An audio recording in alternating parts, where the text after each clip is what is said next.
Chicken शनवारी कढ़ाई।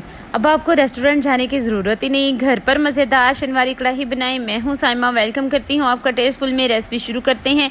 बिस्मिल्लाहिर्रहमानिर्रहीम। इसके लिए हम लेंगे चिकन 1 किलो, अपनी मर्ज़ी की बोटियां करवा लें। लहसुन अदरक का पेस्ट हम इसमें डालेंगे 1.5 टेबल स्पून। टमाटर इसमें 9 से 10 जाएंगे।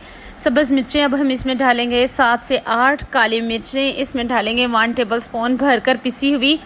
और एक कढ़ाई में 1 कप ऑयल डालकर इसमें चिकन को हमने अच्छे से फ्राई करना है, और इतना फ्राई करना है कि इसका कलर चेंज हो जाए। और इसमें तकरीबन हमें 10 मिनट लगेंगे, और फ्लेम इस स्टेज पर हाई रहेगा। अच्छा, आपने चिकन को हिलाते जाना है। और इसके बाद इसमें नमक डाल देंगे हम 1 टेबल स्पून, और इसके साथ ही हम इसमें लहसुन अदरक का पेस्ट 1.5 टेबल स्पून डाल देंगे। और फिर इसको 2 मिनट फ्राई करेंगे कि लहसुन का कच्चापन ख़त्म हो जाए। इसके साथ इसमें सब्ज़ मिर्चें 3 से 4 काट के डाल देंगे। फिर आते हैं हम सबसे अहम स्टेप की तरफ। अब हम इसमें टमाटरों को डालेंगे, और 9 से 10 टमाटरों का हम इस्तेमाल करेंगे, और इनको काट के तह की शक्ल में इसके ऊपर हमने लगा देना है। अब जो हमारा फ्लेम है वो लो टू मीडियम रहेगा, हमने हाई फ्लेम पर ये काम नहीं करना। टमाटरों को लगाने के बाद कवर कर दें, और कवर भी हमने इसको 10 मिनट के लिए करना है।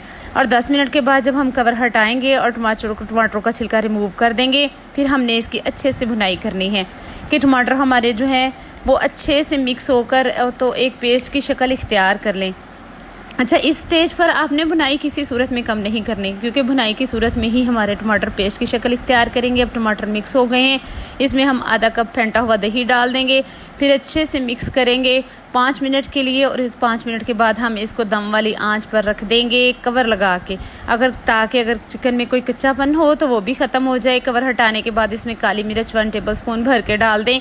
सब्ज़ मिर्चें 3 से 4 डालनी है, और इसके साथ ही हमने ना इसमें सब्ज़ धनिया डालना है। और सब्ज़ मिर्चें जो है वो काट के नहीं डालनी है, इनको हमने आधी खोल कर डालना है।